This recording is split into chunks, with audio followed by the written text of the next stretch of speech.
So students, let's start our question answer of chapter 5th. The first question is tick the correct answer. Okay, and the question is we breathe in. हम लोग जो breathe इन करते हैं उस समय कौन सा गैस हम लोग इन करते हैं, तो नाइट्रोजन, ऑक्सीजन या कार्बन डाइऑक्साइड. तो correct option is oxygen.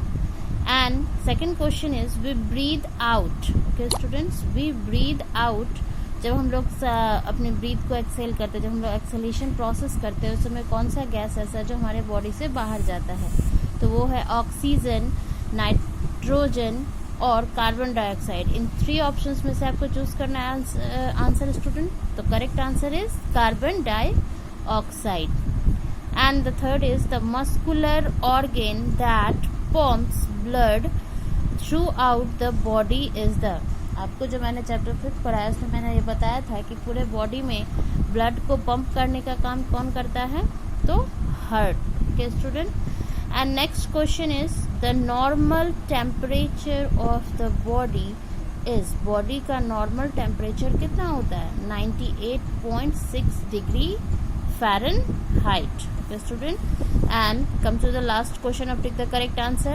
The dash has 12 pairs of curved bones. किसका 12 pair of curved bones होता है, या कौन ऐसा इसमें से आपको ऑर्गन्स दिख रहे हैं जो 12 pairs of curved bones से बने होते हैं, तो answer is rib cage. Okay, come to our next question. It is true or false. Question number B, write true or false. In this true or false, the first question is the air we exhale is warm. जो हवा हम लोग Excel करते हैं क्या वो गर्म होता है, yes. तो आंसर क्या लिखेंगे student, true.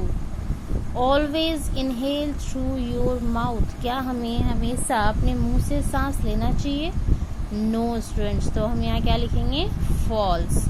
The doctor uses a stethoscope to listen to our heart beat. Doctor जो है हमारे हार्ट बीट को सुनने के लिए एक इंस्ट्रूमेंट का यूज करते हैं ना, जिसको क्या कहते हैं हम लोग, स्टेथोस्कोप कहते हैं. तो आंसर क्या आ जाएगा आपका students, answer is true. The air from our nose goes into the blood. जो हवा हम लोग अपने नाक से लेते हैं वो हमारे ब्लड में जाता है, यस. वो हवा कहाँ जाता है, लंग्स के थ्रू होते हुए हमारे ब्लड में. Okay students. एंड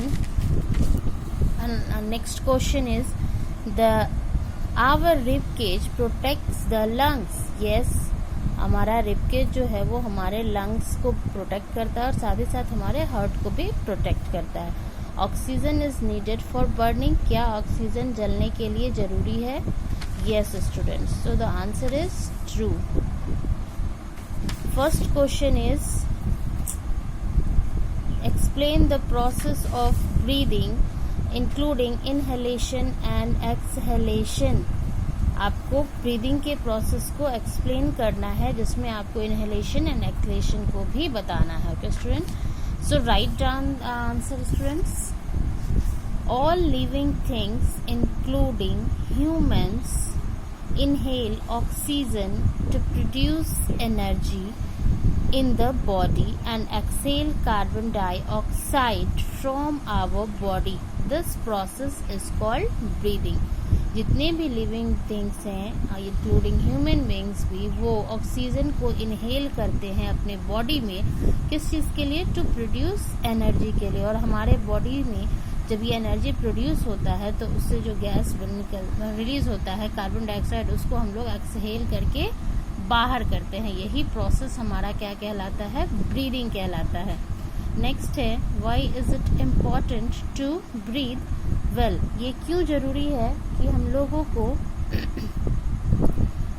अच्छी तरह से सांस लेनी चाहिए. It is important to breathe well to stay healthy. हम लोगों को स्वस्थ रहने के लिए सांस अच्छे तरीके से सांस लेना चाहिए. Next is what is a diaphragm. Explain its role in the process of breathing. A strong muscles which lies below the lungs is called diaphragm.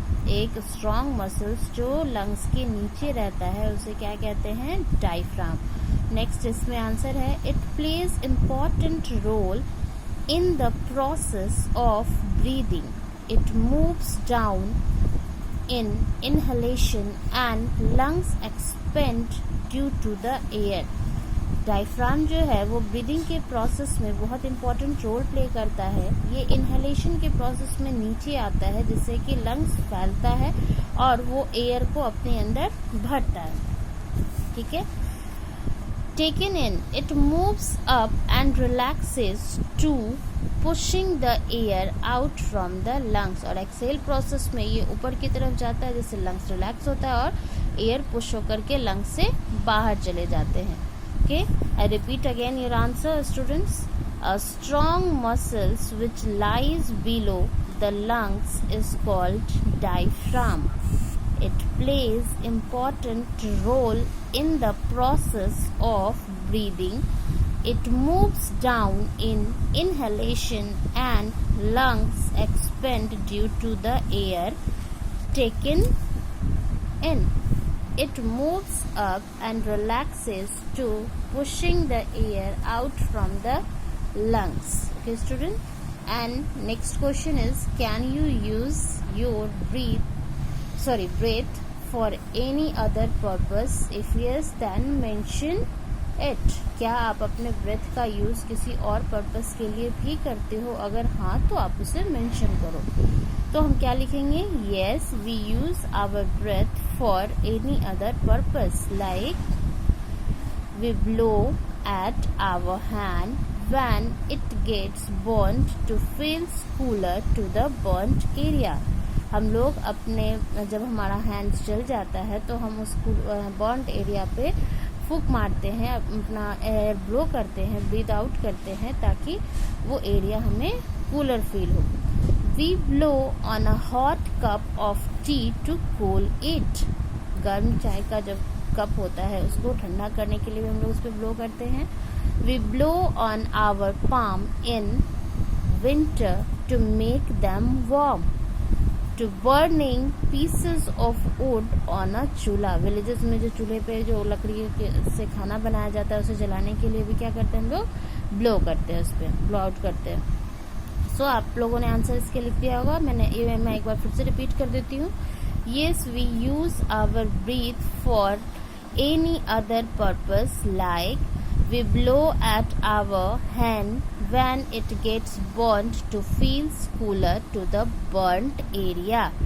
We blow on a hot cup of tea to cool it. We blow on our palm in winter to make them warm. To burning pieces of wood on a chulha. Next है, why does the surface of a mirror become cloudy when we blow on it? When we blow on the surface of a mirror, it becomes cloudy because the air we breathe out has water vapor.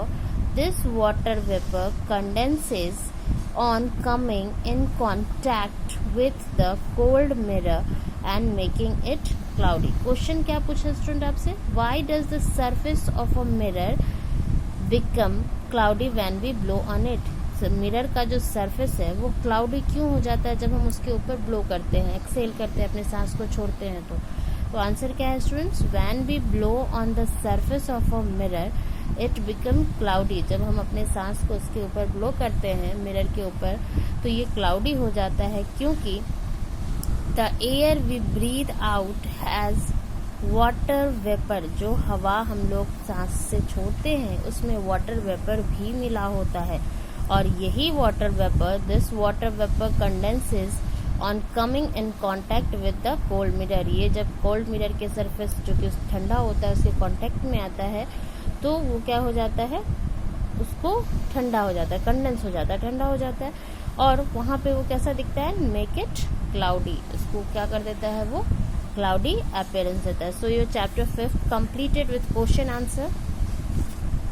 और आप I hope कि आप लोगों ने अच्छे से इसको note down कर लिया होगा। आप लोग अच्छे से अपने स्टडीज़ को कंटिन्यू कीजिए। Students, have a nice day.